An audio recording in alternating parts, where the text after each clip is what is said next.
Welcome to Public Health on Call, a podcast from the Johns Hopkins Bloomberg School of Public Health, where we bring evidence, experience, and perspective to make sense of today's leading health challenges.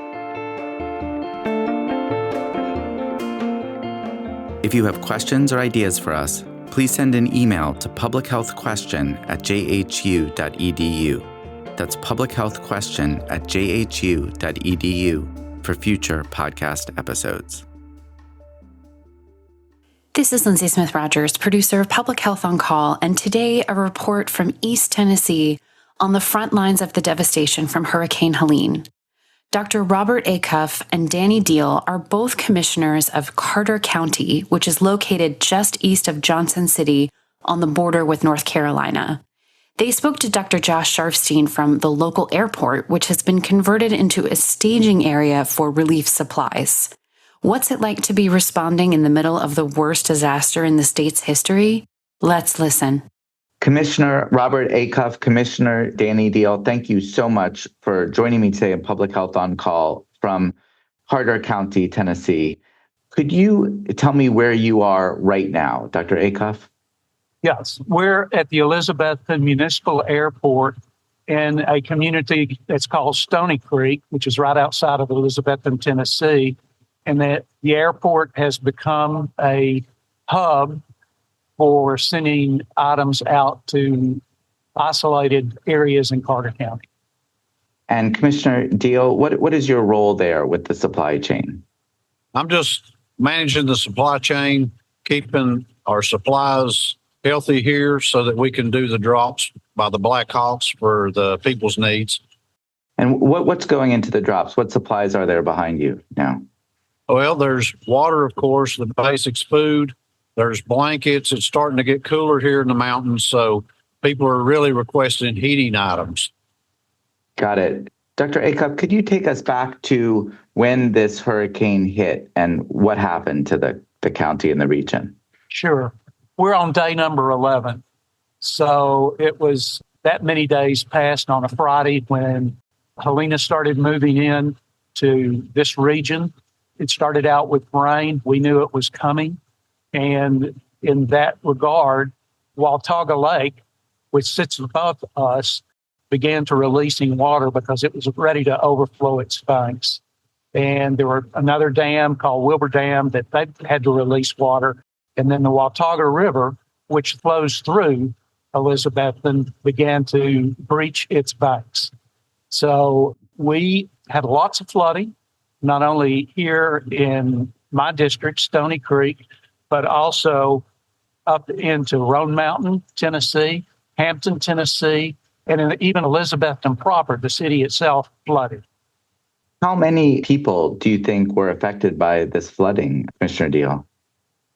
Well, presently in Carter County, we have 57,500 residents.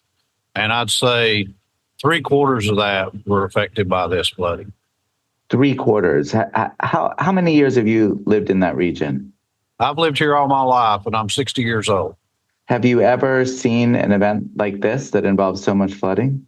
No, sir. We had one flood in 98, but this flood is way worse than that one was. So talk to me a little bit about the first few days. At what point did you realize that this was going to be historic?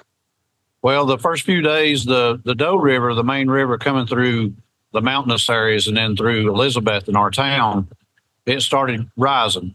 So when it crested the banks, that I believe was on Tuesday or Wednesday of last week, and it started flooding the town. We'd never seen that before. So when it crested the banks and then they started generating, it feeds into Watauga River. They started generating the lake and it started backing back up. So a lot of water was going out into town. And at what point were you shifting into rescue mode? Maybe I should ask that to Dr. Acuff. What was the rescue situation like at this point? That started Friday when the storm hit. Our EMA folks were out, as well as our first responders answering calls. Our 911 center was getting calls from folks that were stranded or their homes were flooded or being flooded. So Friday, we had a lot of first responders out on the road checking what people were doing and conditions of roads, and that also progressed into Saturday and obviously into Sunday as well. Have you had fatalities out there? Currently, we have had no fatalities in Carter County. Currently, we don't have any missing persons in Carter County. The other counties around us, Unicoi and Johnson, have reported fatalities and missing people. It must be an all hands on deck moment for emergency response at this point. Right. And in fact, we've had tremendous response from outside the county, not only the jets and helicopters that you hear in the background delivering supplies, but also teams. We have a search and rescue team with a cadaver dog that's here today, going around to the other counties, scoping out the situation and seeing what the situation is in other counties. So we've got, as I told you when we talked a little bit earlier, we've had as many as 7 Black Hawk helicopters in this small airport at one time.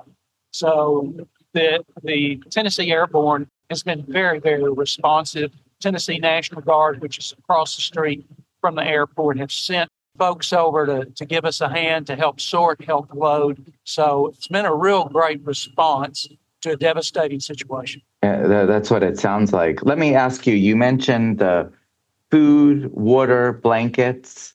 What about other kinds of needs that people have, maybe like medical needs? How are you dealing with medicines, for example? We're looking for EpiPens, insulin, O2 tanks, IVs, and saline. We've got a physician that works with me, Dr. James Denham, who has volunteer services that we can send out to each of these communities if need be, if there's a need there.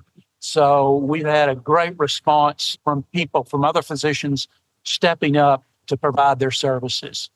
Do you have an issue with dialysis, patients needing dialysis? That tends to happen when there's a disruption of electricity. We've had no request for that, and the Medvac Black Hawk chopper is here, so we're ready to respond if we need to go to one of these remote areas and extricate someone and get him into one of the hospitals here in the region. Commissioner Deal, talk to me about the kind of mental health side of this. Like, what are people coping with in your community? A lot of people are coping with the devastating loss of losing their homes. Some of them, they can't locate their loved ones. They've not heard from them in certain areas. The cellular service has been disrupted in this area. So there's not been a lot. Some of them have not had a lot of communication. Some of them are coping with just the normalcies of life, having electricity, water, having to adapt to those conditions. I think for the most part, a lot of them are very grateful for the supplies they've received, the services they've received from the first responders. But this is going to have an effect, I think, for a while. Yeah. How are you communicating to people so they know this great response that's going on so that they can hear about what leaders like you all are doing or what supplies are available? Well, we're able to do they put the Starlink systems up, which has helped the calling, but we're able to go to Facebook and stuff and get information out there, especially like in the supply chain. We're able to request certain supplies. Like I said, the weather's changing. Now we've moved into getting people heating supplies. So I think by our Facebook posts and sharing those posts, we've seen a better stream of heating supplies. Go ahead, Dr. Acuff. Well, and both of us have had friends on Facebook who do not live in this region, Georgia, Florida, up into Kentucky, who have let it be known on Facebook, what do you need? What are the critical needs? And in fact, a couple in Georgia are sending heaters and blankets, drop shipping them here to the airport. So we've had a lot of interest from outside the county. On Saturday, this past Saturday, we had 20 small planes and jets fly into this airport from Middle Tennessee bringing supplies. So the response, and helicopters too, for that matter, the response has been overwhelming. Well, that feeds into a question I was about to ask, which is what can people do hearing about these intense needs? Is there a place that they can go or a particular service that they can support that will find its way to you? Yeah, they can order through Amazon, have them shipped here at the Elizabethton airport.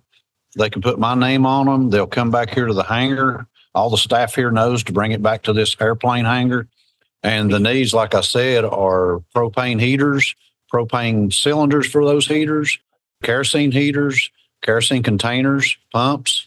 All those items are much needed, and we're very short of them. There's the address for the airport. The address to the Elizabethton Airport is 415 Highway 91, Elizabethton, Tennessee, 37643, and you can put it to my attention, Danny Deal.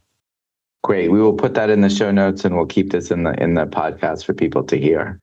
Maybe it's premature, but let me just ask you whether you've started to think about what recovery from this looks like for your community. You both are leaders of the community, and you're maybe past the worst of the flooding, but now dealing with the aftermath. As you look ahead, what's ahead for Carter County? Dr. Acuff? Well, certainly TEMA, our emergency management system here for the state of Tennessee, have already stated that this is the worst disaster in Tennessee history. And we're looking at months of recovery. I-26, which goes from Johnson City to Asheville, it's going to be months before that's repaired. It is now closed. Parts of I-40 leading from Asheville to Knoxville, it's closed. You cannot get it through North Carolina, Western North Carolina, from the Tennessee side. So we've got lots of road work to do. One street in Hampton, Tennessee is totally gone. So people have lost property, homes, all of that has to be rebuilt. And as you probably know, and your audience probably know, FEMA will come into the area, but they have to set up a command center. And then they evaluate what is going on community by community. So we're looking at this as a long-term devastating event for our community and for the region. Commissioner Deal? Yeah, as Bob mentioned, the infrastructure is critical, but that will take some time. But also the debris cleanup. There's a lot of debris in our waterways, and that needs to be cleaned up because that will cause other issues, debris in the neighborhoods, so we can get in and start repairing some of these homes and these roads. Well, thank you both for everything that you are doing. We're hearing loud and clear that you're still in the middle of this and you need support, and we'll do our best to get the word out there for sure. But know that your efforts are so appreciated at this incredibly difficult moment for your communities. Thanks for getting the word out. We appreciate you very much. Yeah, thank you very much. Public Health on Call is a podcast from the Johns Hopkins Bloomberg School of Public Health, produced by Joshua Sharfstein, Lindsay Smith-Rogers, Stephanie Desmond, and Grace Fernandez-Ciceri. Audio production by J.B. Arbogast, Holly Cardinale, Spencer Greer, Matthew Martin, and Philip Porter, with support from Chip Hickey. Distribution by Nick Moran. Production management by Catherine Ricardo. Social media run by Grace Fernandez-Ciceri. Analytics by Eliza Rosen. If you have questions or ideas for us, please send us an email to publichealthquestion@jhu.edu. That's publichealthquestion@jhu.edu for future podcast episodes. Thank you for listening.